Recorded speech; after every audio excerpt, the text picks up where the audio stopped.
The Sine Institute of Policy and Politics is American University's incubator for policy innovation.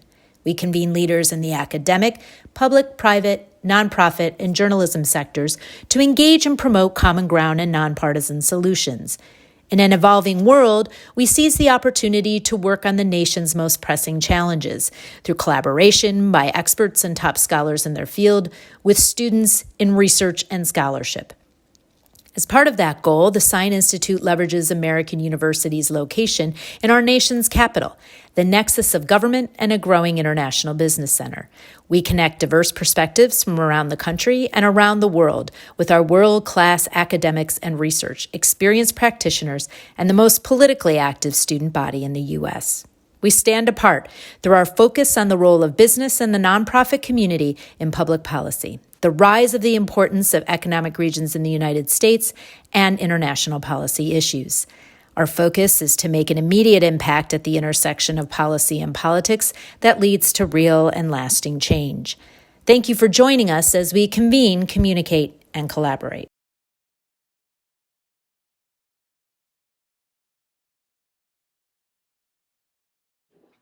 Well, welcome everyone. It is so nice to see you here on a beautiful spring day. I know we have a lot of people joining us also through live stream, and this will be recorded, and through partnership with the American University Alumni Association and the Career Center, we're providing these conversations between an alum and our fellow to talk about the issues of the day, but also more importantly to talk about career leadership paths. I know a lot of you are finishing out your exams and we're getting ready for the next steps here for internships and jobs and moving forward. So I think we're pretty excited to have you all here today. As you know, Kara Swisher has been with us this semester as our fellow. This is her final event for the semester. I don't think you can quit Sine. I might be speed dialing you again, but you have done an incredible job around such a successful book talking about the issues of tech. It has been an incredible semester of getting to know you and to getting to know your journey on the tech spectrum, and then also through journalism. Mm-hmm. And then she is joined by a dear alum, once an eagle, always an eagle. I get to say a good friend of mine as well, Amy Weiss, who also graduated from American University, has had an incredible career in communications, and is somebody I know well. And we'll just let you both get into it if that's okay. Great. All right, thank you. Cool. Well, it's nice to meet you. I'm so sorry I'm late. I'm going to tell you why I'm late, because I'm doing some reporting. And actually, I just did a ketamine trip, medical ketamine trip, because I'm writing my next book about healthcare and tech and psychedelics, things like Ozempic, all kinds of stuff. And so we used a firm down here called Stella. This is my thing. And so they're doing things around PTSD and depression and veterans and things like that, because I've been doing a lot of reporting on it over the years, the uses of all these things to replace opiates. And so one of the things in tech is a lot of the tech guys are taking ketamine by themselves, which they should not do after having just done that. And so I wanted to try it for my book and to understand where they're going at. Obviously, I did it in a medical setting with completely monitored and everything else, which was really fucked up, I have to say. So if I say anything really good for me.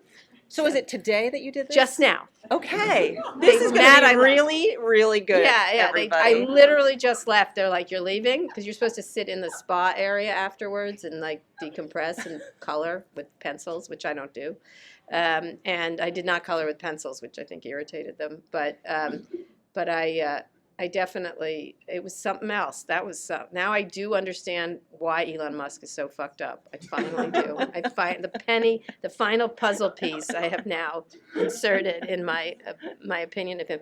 It was cool. Yeah, so I did it. Yeah, I know. Just literally. Wow. I should have been sitting there in the spa. A little bit longer, but this will make this even more interesting. Yeah.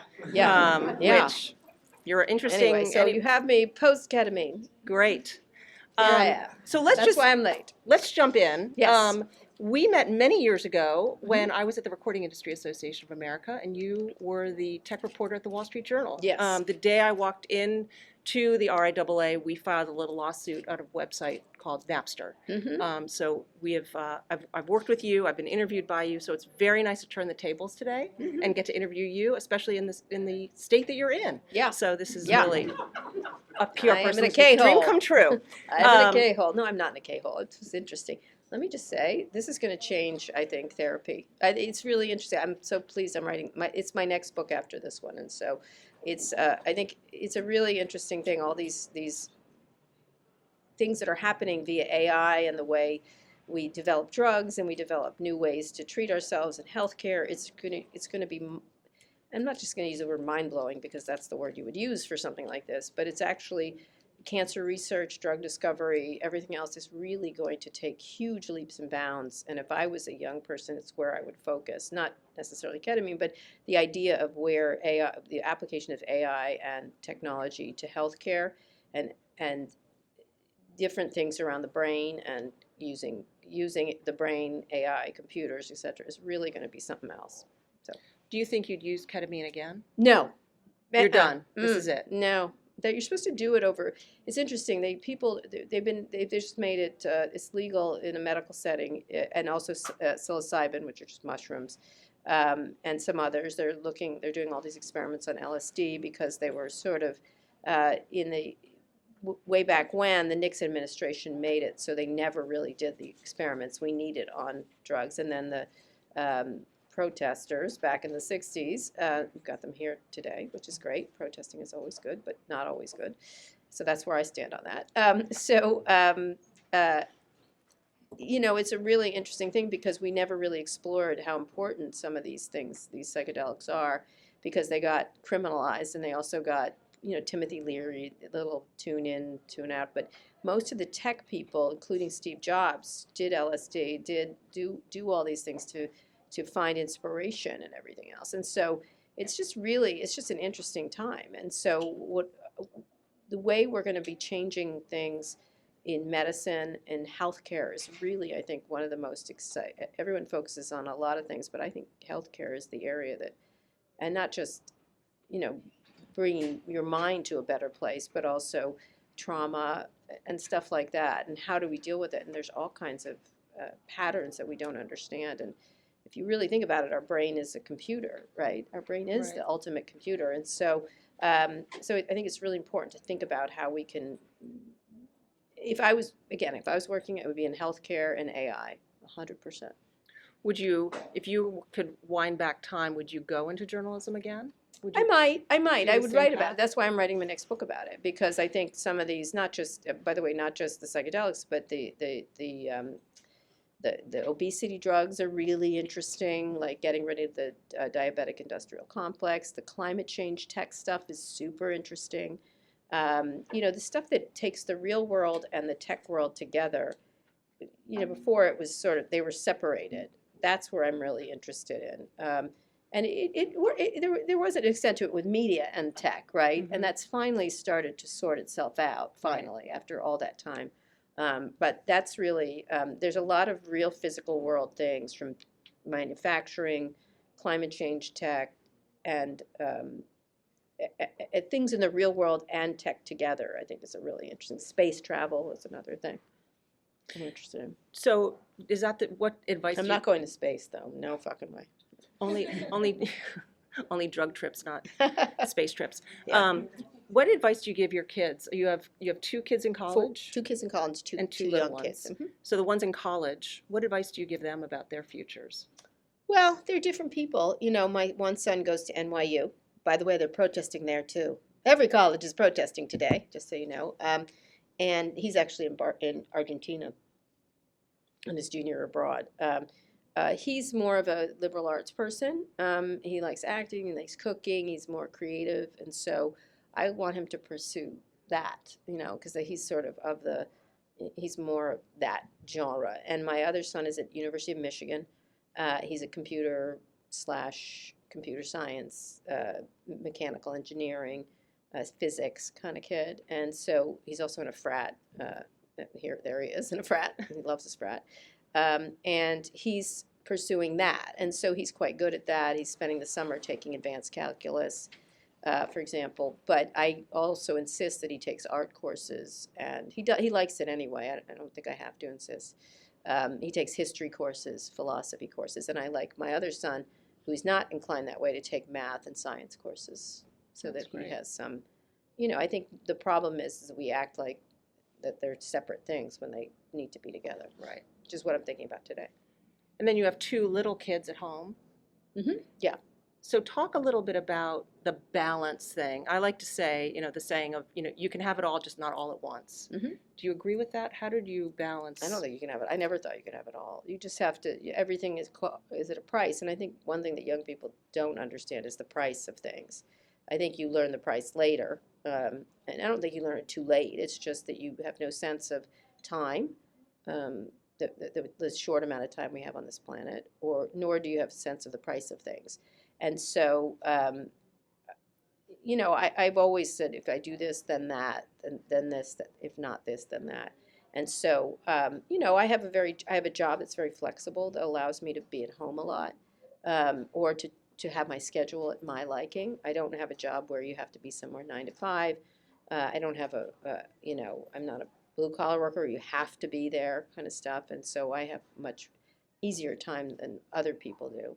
But I would just decide what's important to you. If you want to have kids, you really do have to make the sacrifices necessary in terms of money, time, where and how you live and stuff like that. That's changed because of remote work, and everybody's now doing that. So that's going to be an interesting, something I've written about quite a lot, is the impact of digital on workplace, which was accelerated by COVID. And so, you have to sort of understand that there will be a price. Depends whether it's your kids or your work, when you have to choose between the two. Right. You touched a little bit on, how short life is, and you talked a lot about that in your book, about your father's death when you were 5. Talk a little bit about that, about how that impacted the way you live your life. Well, this gets to the heart of why I'm doing this book, why I just did ketamine, which I've never, oddly enough, I've never done any recreational drugs until just today. Wow. But I just don't. I never had an interest. I was such a boring college student. I went to Georgetown. Everyone else there was drunk all the time. I didn't drink. I don't smoke weed. I don't like smoke. I just don't like it. I didn't take cocaine, all the other things that most students did. I'm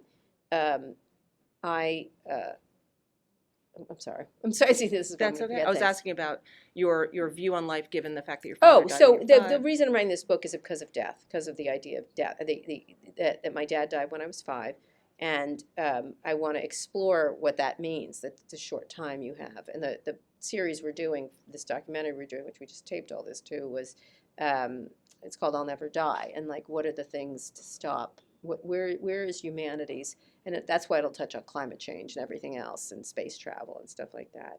And so it's informed everything I've done. When you have a parent that dies at a very young age, you are very urgent. Everything is very urgent. And so I feel like I don't have a lot of time. I think everyone doesn't have a lot of time. I'm about to interview Anne Lamott, who's a really great essay writer. She's a book that's #1 on the bestseller list right now. And I remember reading her when I was very young, where she had a book called Operating Instructions about having a baby. And she had a friend with cancer, and she was being frivolous about something, talking about some silly thing. And her friend at that moment was dying of cancer. And her friend who had cancer turned to her and said, Anne, you don't have that kind of time. You just don't know you don't. And it struck her. And so a lot of the people I've covered, like Steve, there's a big chapter about Steve Jobs and his death in here and the impact it had, and several different tech people. And he had a very keen sense of time. And so I think that's it's an asset in life, even if it's through it's a terrible price you pay for that, for that insight. Arthur Brooks wrote a book called Strength to Strength, where he talks about living your life through what do you want your obit to say. What's the headline of the Kara Swisher obit? Oh, that's nice. Thanks. Wow. Well, I figure you're high, yeah, so. I'm high. Yeah, no, I'm not, though. I'm not. It goes right out of your system. It's really interesting. I'm just slightly dizzy. That's why you get a little dizzy. What would I want it to be? I don't know. Recently I had just finished my code conference over the years, and even 10 years into it, I'm like, I've done some good interviews. I could die right now.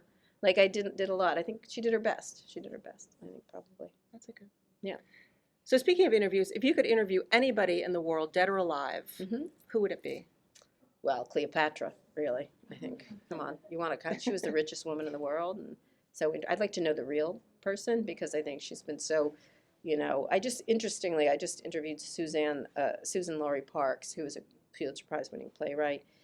She has a new book called Sally and Tom. A book play called Sally and Tom on at the Public Theater, and it's all about what we remember in history and how we tell it. And of course, it's about Sally Hemings and Thomas Jefferson, which is a very talk about a fucked up story, right? Is it a story of love? Is it a story of consent? Is it a story of enslavement? It's just there's so much. She had 7 kids with him, which is astonishing, and a lifelong relationship. But was it anyway?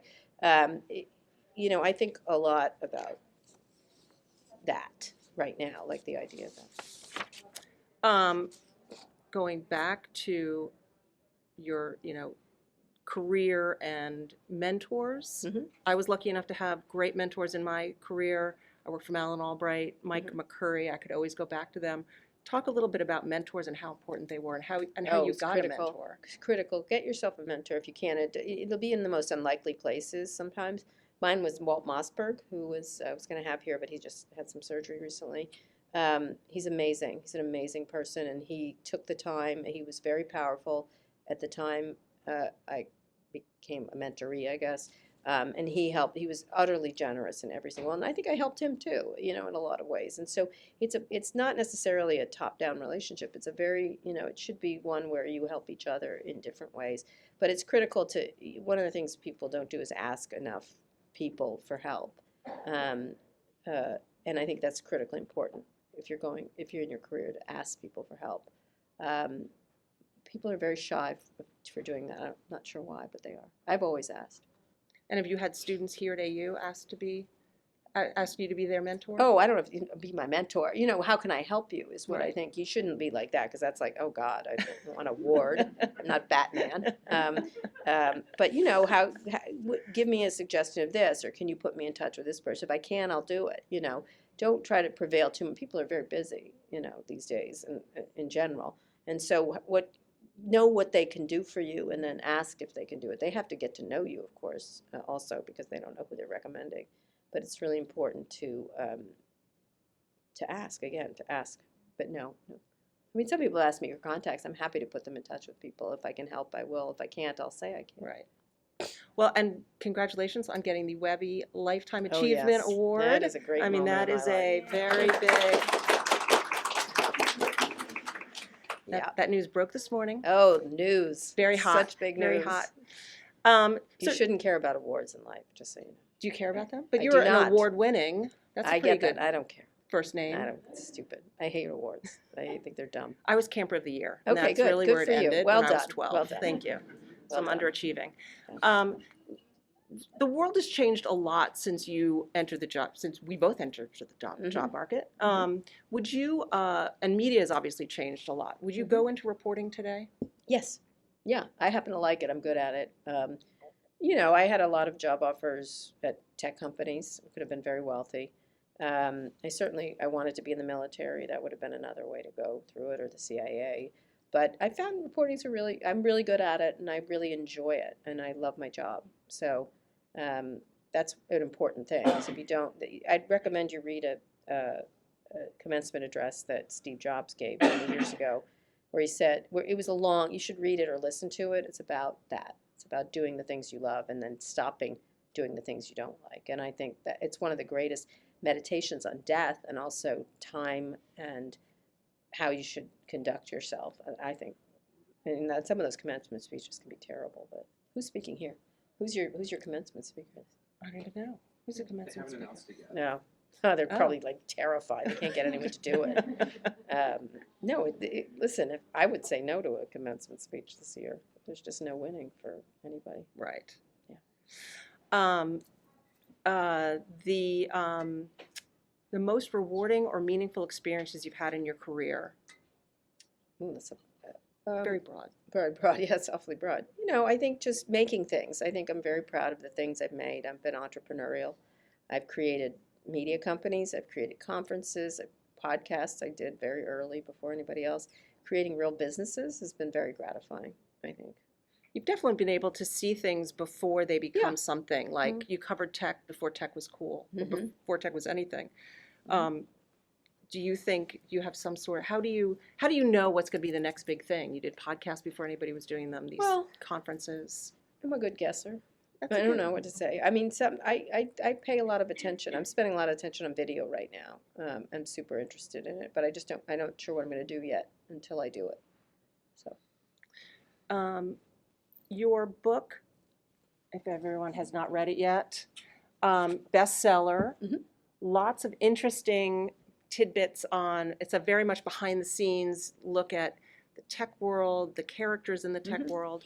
Have you heard from the tech bros about how they were portrayed? Has anybody called you, or have you heard that they're unhappy? No, because they don't look good. So no. Some of I've gotten lots of letters from people who I like, who I've always respected, who were like, "Thank you for doing this." A lot of those emails from people. I'm more gratified by regular people. They're like, "Oh, now I get it," that kind of thing. I didn't write it for the tech bros. I didn't. I just didn't. I don't care I don't care if they like it or don't like it. I wrote it for regular people, and I'm incredibly gratified by the emails I get from them, or they come up to me at book signings. It's evidence. Like if it was tech bros, it wouldn't be a bestseller, right? Right. It's being embraced by all kinds of people. And what I'm really gratified is that when I go do these book signings, which have all been sold out, I do these events that I've been doing. The diversity is really quite astonishing of age and race and gender and jobs and all kinds of diversity. And it's writ large, not just what one thinks of when thinks of diversity. So I've been really gratified by normal people. I'm getting great emails from people and letters, moms. People stop me on the street. I was just traveling and I was in line at Amtrak, and a young woman who was a former Twitter employee stopped me and talked to me about it. And then I got to Vegas, and this older African American woman was like, "I really liked it because of this." She was not in tech at all. And then this older couple were on the plane, and they talked to me about it. They read it together, and so it's just interesting, all the various people. And of course, tech people have said things, but I don't really care. Not having an index was brilliant. Thank you. I said, read it if you want to know if you're in it. That's just like, why should I? It was so great Thank because you. I was did like, go people right to do the that. back. Like, why should I waste my time doing that? One, pay someone. I was like, that cost me money, and fuck you, read the book or just whatever, or don't. I don't care. Just But if you're gonna read, just read the book. It's also not an index-like book. It's a memoir, so it's a story and it's a narrative and it's a journey. I did all kinds of things, like on the back, if you turn that around. So this is what you have to do in life. Let me just tell you. All these jerky tech bros insulted me a lot, like often very sexist, typically. Elon said my voice was so shrill, which is a word you only use for women, that only dogs can hear her speak. Like, fuck you. So I took them all and I made them, I called it praise for Kara Swisher. It's not praise. And I just was like, and then I did get one of them, I'm not going to say, there's more inside, there's tons of them. And in this first pages, and one of them said, "I didn't give you permission." I was like, "You put it on Twitter. If you're gonna slag a woman on Twitter and the media, I'm gonna use it for marketing. Right. You're going to make money off I'm of gonna it. make money off of you." Thank you very much. And he's like, "Well, I'm gonna call my lawyer." I said, "Go right ahead. That's even better." I was like, "Please sue me by all means." Of course he didn't, because he was such a ridiculous, delicate flower that he had to. If you called Elon Musk today, I could. I have his phone number. So let's call him. No. I feel like with you in this state, Yeah, right it might now, be a yeah. good time. Do you think he would answer? I'm sure he would. And do you think he would? What He'd would say he something say to you? stupid to me, something anti-trans or racist or anti-immigrant, and then challenge me, and I have no time for that anymore. Right, and then you just hang up. Yeah, I don't want to talk to him. He has nothing to say. I fix your Cybertruck. That's what I'd say. Stop the pedal accelerator from accelerating. Do you know that about this story? Honestly, like he's got this Cybertruck. First of all, the panels all change colors, which I don't think you wanted when you paid $80,000 or something. And then the pedals accelerate they get stuck and they don't get unstuck, which is a problem in a car. I Yeah, feel I've- that the pedal accelerator should not get stuck. So fix your cars. That's what I'd say. You're making a car, you're selling a car for a lot of people. People work hard for that money. You should make a good car. Well, we'll see how his company does. Well, he only sold 3,000 of them, so. That's going right. How long did it take you to write this book? I was 2 years late on the deadline, and then very quick. I had a friend an editor who helped me really figure out this structure. And once I figured out the structure, very, very quick. And when will your next book come out? Well, after this experience today, in a little while, it's a longer term. We're doing a documentary at the same time and possibly a podcast. So, this one's a journey. This one's going to be a reporting journey. And so this was reporting I had done. Now I'm doing a book that I'm reporting. Right. So I've got to go all over the world, especially the climate change tech part. I'm very excited about reporting on. There's all these really incredible young people, especially young people involved in climate change tech. They're super cool, and I'm excited to be excited about technology again. So I have to do some reporting. I'll have to go all over the world for this one. Did you lose your passion for technology reporting? No, because this is a different kind. I think technology is imbued in everything we do now, and so there's not a thing. It's like, is there an electricity bee? No, everything is Right. imbued with electricity. So that's what I'm interested in. Do you think that there's one tech story no one's paying attention to, but we should be? I don't know, TikTok? No, kidding. They just passed that bill, kids, so sorry. It'll be fine. You'll have your TikTok, don't worry. I think the deleterious effects of it on people, but that's not going to happen for 20 years. We're not going to understand the impact. I wish that we could open the vaults at Facebook and other places and understand what they know. Mm-hmm. And so I think the deleterious effects of this stuff on all of us, not just young people, by the way, is probably much more significant than people realize. It's a shift in our evolution, sure. Do you let your kids use TikTok and other They can social do whatever media? they want. My kids Well, your are older kids, older not kids the can do little whatever they ones. want. They're adults.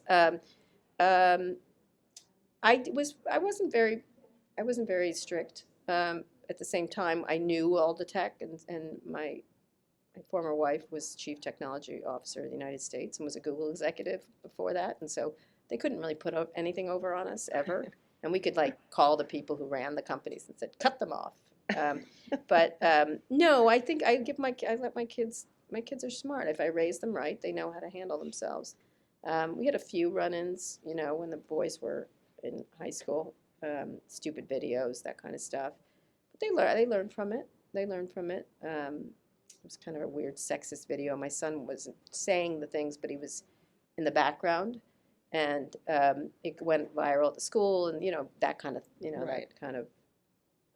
It was a stupid video about girls, and my son doesn't feel that way, but he was there, and it was the lacrosse team, of course, and he came to me and said, "I'm really sorry, Ms., but I didn't say anything," and I said, "But you didn't say anything," and he said, "But I didn't say anything." I said, "Yeah, that's my disappointment with you. You didn't say anything when it was happening." And he then got up at school, which I thought I didn't ask him to. I don't lecture my kids. And he said, "I'm really sorry. I could have done something and I didn't. So sorry about that," to the girls. I thought that was nice. Yeah, But he did that himself. I didn't have to tell him. So it's a good teaching moment. yeah, it was. Wasn't really teaching, but he Wow. got it. He got it. He You understood. can take He was credit. embarrassed for himself, and Right. he should have been. Going back to AI and your time here at AU. And the other kids just Yeah. watch Frozen all the time on their iPad. There's also Frozen 3, 4, and 5 coming out. So does that excite you, or are you frightened? I'm so mad at Bob Iger. I write him every time. Just now at the store, I was getting, cheese, whatever the mozzarella sticks things that they eat for lunch. And there's now frozen Oh. Princess mozzarella sticks. And we had to Wow. buy them. And my son also loves Frozen. So we had to buy them, and I took a picture of them, and I sent it to Bob Iger, and I went, "Go fuck yourself." This is just so bad. So much money. And there's also frozen yogurt. Frozen, but not frozen yogurt. It's frozen yogurt. You could freeze it, I suppose, but it has pictures of them on it. So It sounds like a nightmare. I don't think actually. it's technology's fault. I think it's Bob Iger's fault. Yeah, I think we just blame Bob. And Yeah. how do you think AU should think about teaching AI? Well, I was hearing from your business person. I mean, I think Mhm. it should be imbued in every course. I think you all should be using it and understanding it. It's like, how do you teach the internet back when? I was younger at the time. I was just out of college, but how do you use the internet? You have to use it. And so I think everyone should be using it regularly. I think you should stop worrying about cheating. That's not really the focus. I think you should look at it and see what it does in your area of interest and use all of the different kinds. There's like 10 different companies that really should try all their different AIs and see how it affects your life and how you could think it affects your life. I think not using it is the worst mistake you could make. How do you use it? Just try different things. I try like list ideas. I haven't found that much stuff for me. But one thing I have found is we're thinking of translating our podcasts into different languages and then posting them in those areas, and it's been fantastic for that. But Wow. I don't think we have that many, Azerbaijani and Pivot listeners, but maybe we do. No, But we could do it in a second. The thing is, I don't know how good the translation is, right? Right. And it's very hard to translate because I don't speak Azerbaijan or whatever. And so, but I think that kind of stuff is really interesting. So if I could take my podcast globally in the natural language of whatever country we're in, would be really. Why should I have people do that? That's just a perfect example of cost savings and something I can roll out. Things like that. And will you use it for the book that you're What do writing you now? mean? The book that you're No, reporting not on really. now? I don't. Maybe a little bit of historical stuff, Mhm. but you have to really check it because some Right. it's good, some of it's not. Just like any reference, it's a reference for me. I use it as a reference more than anything. But writing it, no, it's terrible at writing. I like so how far. you use it for the The last end of the book, the end 'cause of it's the book. terrible. Yeah, It's just terrible. I tried so hard to make it good, but it wasn't able to be good. Yeah. It's just it's sort of what I say to a lot of young people is if you have a job that doesn't take talent, you better watch out because it will take up all those jobs, all those very rote work. It'll take care of. So you have to find creativity in your job or something differentiating because all the easy, low-hanging fruit will be done by this, and it should be. Right. People shouldn't do it. So this is your last event at AU for now, Mhm. because we know you'll come back. No, sure. Any parting words for No. for AU? No, but I'd be happy to answer any questions. No, I just think you guys should. The only thing I say, and I say this to my kids, which is, my kids aren't like this, so I raise them not to be like this. But part of it is they're raising San Francisco and California. Like I think there's a different mode. There's aggression there, but then there's this achievement wheel. They came here then to school for their last part of school, and I got to say that the achievement wheel, you got to get off of it. You guys are all lucky kids.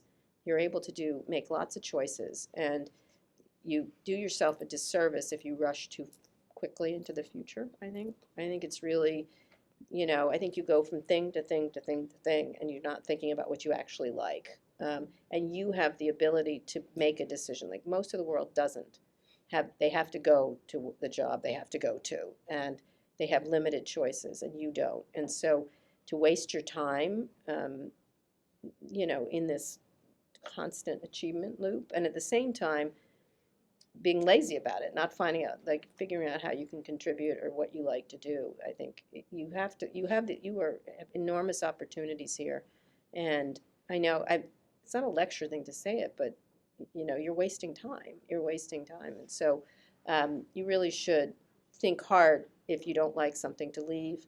If you do like something, lean into it, and really don't listen to your parents on that. I hate to say that, but you're old enough now to make your own decisions. You really are, honestly. And so I know I'm not I don't lecture my kids on what to do. I figure they're going to figure out what they like best, and I'm there to help them. And that's what you should get from your parents is help when you need it. But otherwise, you should be making your own decisions now. Yeah.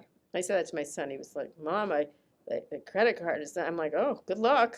And he was like, because he had dropped it. He was climbing and he fell out of his pocket. What do? I go, something, because you're going to get charged. And I helped him. And then I was like, okay, here's the thing. I'm going to tell it to you once and then never again. And so And he handled it, and he did the same thing. He loses things. He's such a diz. This is the computer genius.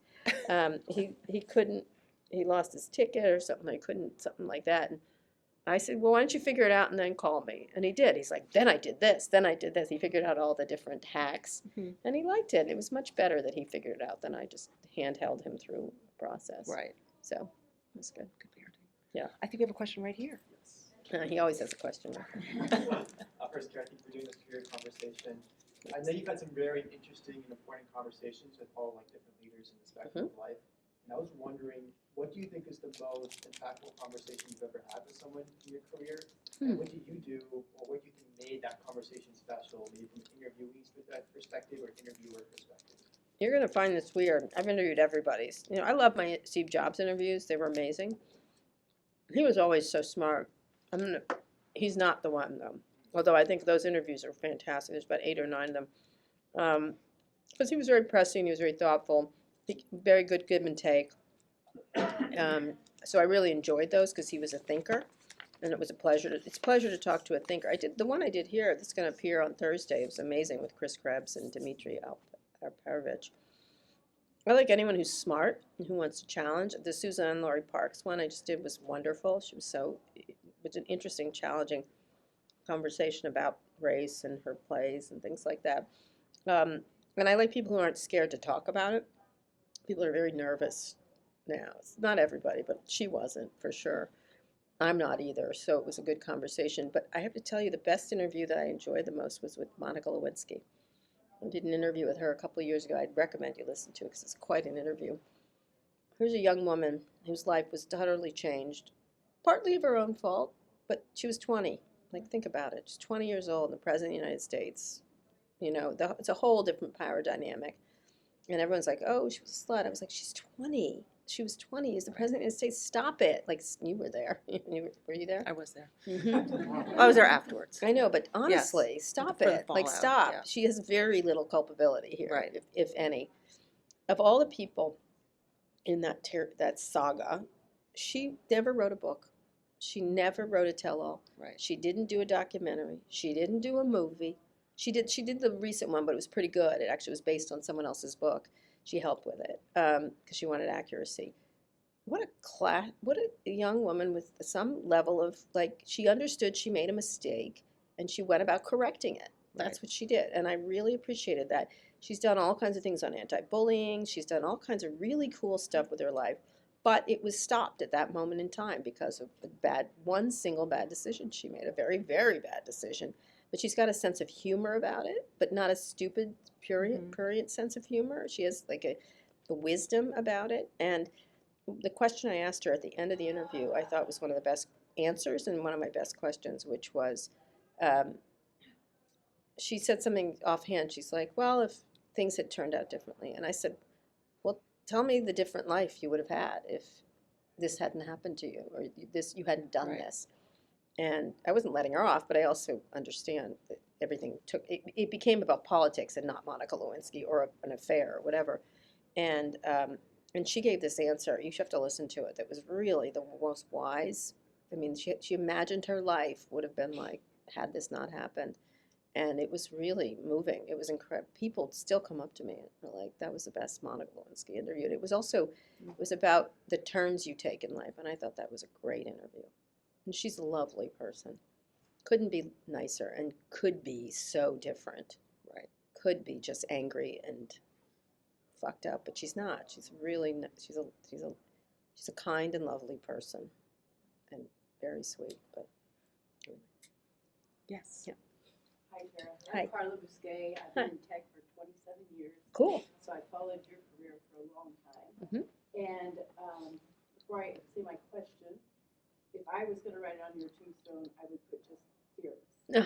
And I think it's one of your superpowers that you just Thank you. approach life with no fear.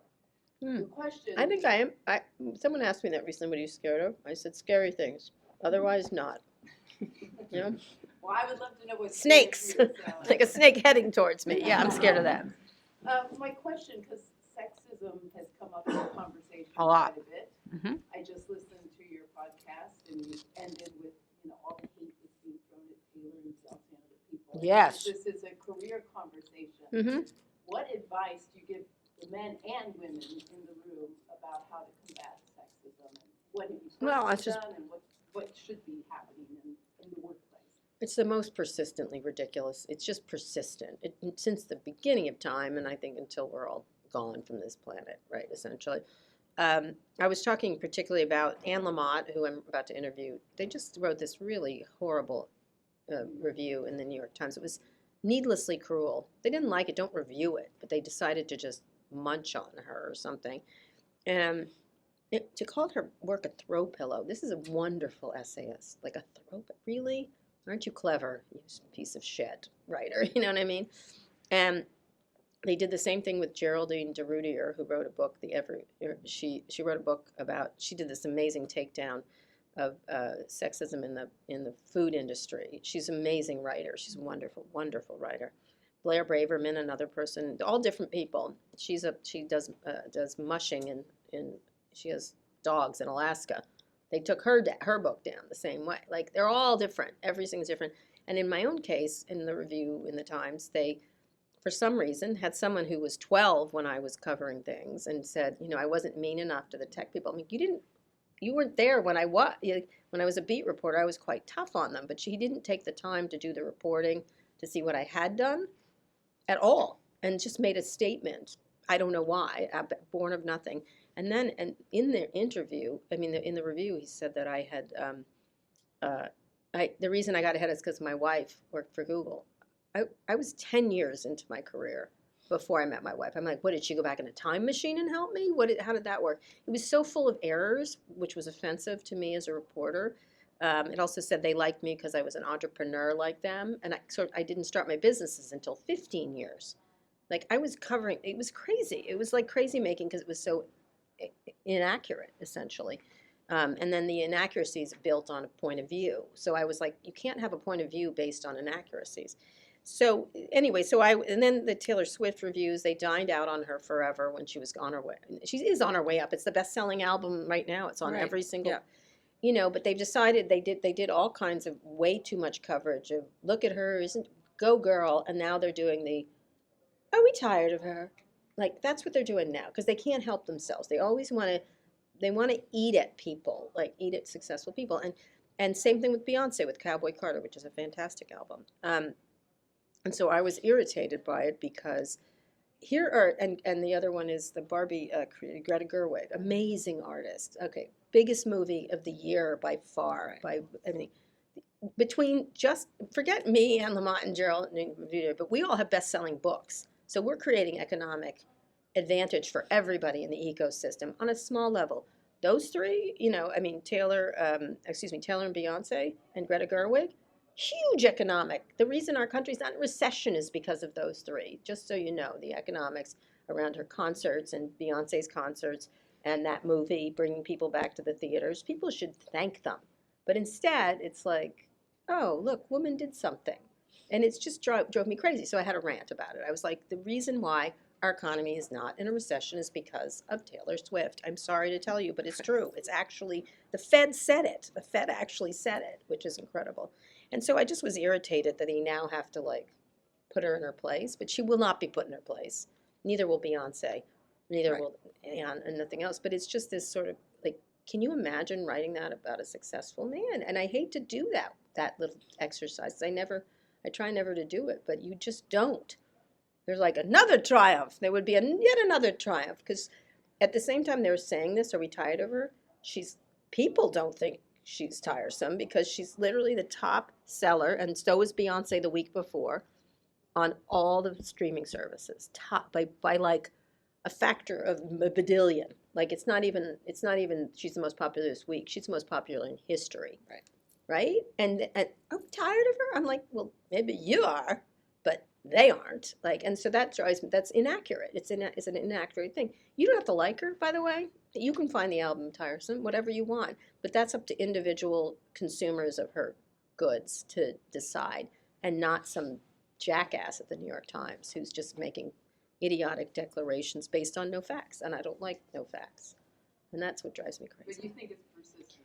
It is. It's always, when I was covering Twitter, the same thing. They had a board of 10 white men, and we're running the company into the ground. And I was like, why are you so good if you're running it into the ground? And, they're like, well, we have standards for our board. I'm like, well, I think your standards are stupid and stupid. And I don't know what else your standards are because you suck. And, I kept showing them their numbers. I was like, your numbers suck. So clearly the 10 white men can't do it. I don't think it has anything to do with the 10 white men, but a more diverse board is always a better board. Always, every case. You can anticipate. And I don't just mean race, race and gender, I mean age, background, geography, all kinds of stuff like that. Another question? Yes. This is like throughout your book you talk about like being in the tech industry for so long Mhm. and like watching a lot of like the tech pro careers like rise and like Mhm. talking about like Elon Musk when he was younger versus now, like how it was like psychologically watching these men like react to power and like change with power. Well, some of them did well, some of them didn't, right? It's like kids almost, right? Oh, that one didn't turn out well, It really, it's been a very perplexing thing. Some people are terrific. Some people got better. Mark Cuban is one of them. He drove me nuts, and then he's lovely now. He's really thoughtful. And I don't mean he's the same, but he's like progressed as a person, which I think is a really nice way to be in life. And others like Elon have lost the narrative rather significantly. And so I tend to focus on the ones that have progressed. Evan Spiegel, the guy who created Snapchat, what a jerk when he was young, but now he's great. He's great. Sam Altman he was always nice. He's progressed. There's a lot of them that I like to focus on the ones that have progressed, but there's a lot who have really. I just found out. I'm Regressed. thinking of writing about this one guy, and I'm not gonna say his name, but very significant technologist who was lovely, very significant contributions, and he literally just wrote me an email, obsessed with trans issues. I don't know why, because it simply isn't our biggest topic in the most, if you want to stack rank anything, if you have to, and just a crazy right-wing screed. He was never like this. I don't know what happened to him, and I suspect he has a kid who is trans. Because that's what Elon is so anti-trans. He's got a kid who's trans. He's convinced the woke mind virus made his kid trans, whatever.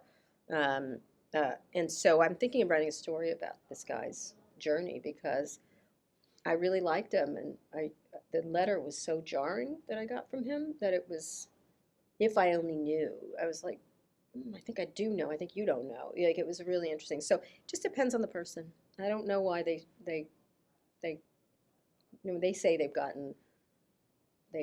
been awoken, but I think they've just lost their minds. I don't agree with that. I think they've gotten worse and rich, and wealth has a really extreme wealth, not regular wealth.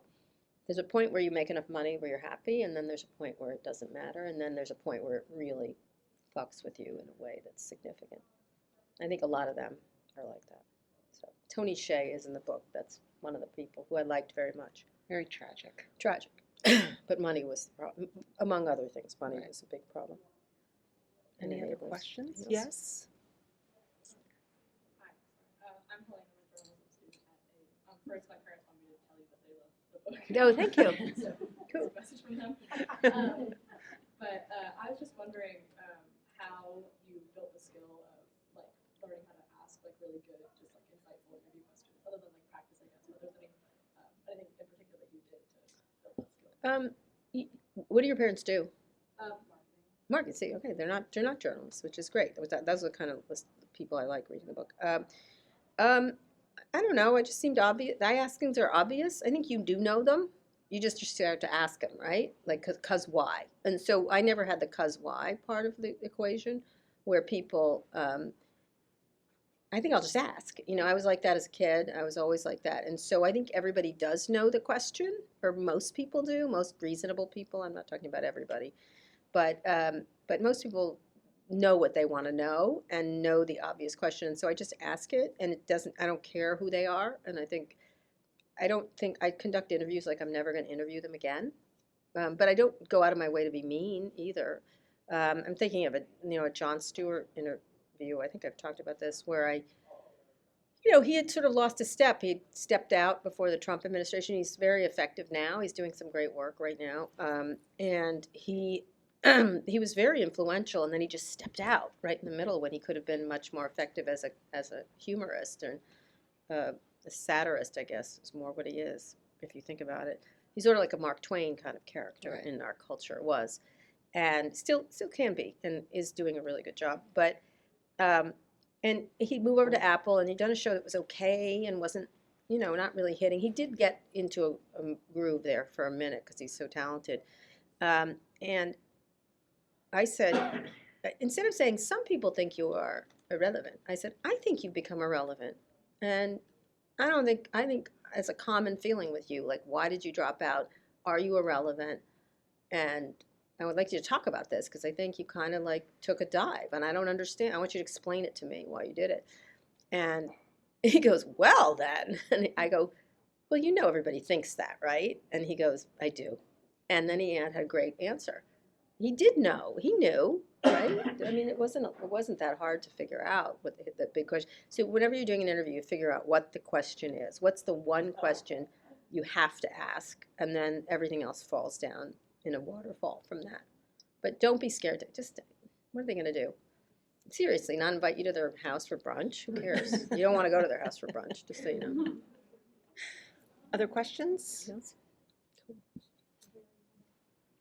Yeah, I can say it. Come on over here.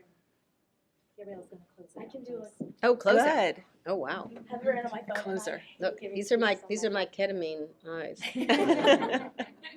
It's nice, though, aren't they? They look like a bra, though. They're very comfortable They on can do this airplanes. today. Oh, they look like a bra, ladies. You know what I'm saying? What? They Yeah, can they do did. this They today. got to keep my ketamine little things. That's pretty awesome. Yeah. Okay, so good afternoon, everyone. My name is Gabriella Biello, and I have had the pleasure of being one of Kara Swisher's student associates this semester. And when I was touring AU a year ago, one of the things that stuck out to me the most was not only the opportunities that DC had to offer, but the way AU helps you accomplish what you want. And I wanted to go to a school that could assist me and not only help me create an amazing future for myself, but also a better future for everyone, and I knew AU could offer me that. Now, standing in front of all of you today, I know I made the right decision. Today we got to converse with two women who have no doubtedly made the world a better place. Kara Swisher and Amy Weiss are both here today, and they helped us convene with a career conversation. Both women have not only years of experience in the communications field, but they are also experts in the political and business worlds.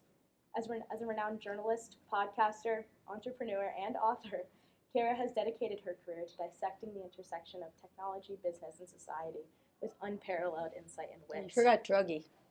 That now too, when I wrote this, that in. First time. And today, Amy Weiss joins us to talk about what it means to not only be successful in high-level government jobs, but also her experiences doing things in nonprofit and campaign work. Both brought their insights to strategic communication, whether that's Amy's time with the White House as Deputy Secretary to President Bill Clinton, or Kara's experiences in journalism at all sorts of places, including the New York Times. As this is our last event of the semester, saying goodbye to Kara one last time has been a little bit bittersweet for me, but it has been such an honor to work with her, and it brings me so much joy to have us all give one more round of applause. to Thank Kara. you. I have to say, I feel confident in the future when I meet young people. I'm telling you, including my own kids. Everyone's always so, look, it's a bummer time. It just is. It's the way it is. Life is like, this is welcome to the world, right? And there'll be better times and bad times. But I got to say, young people today are aces. I think you shouldn't, don't let them tell you you're not. It's not true. They suck, but you're good. Not all of them, but you know what I mean. Anyway, it's been a pleasure for me. Thank you. Thank you. Thanks, everyone. Great, thank you. Thank So you. sorry I was That's okay.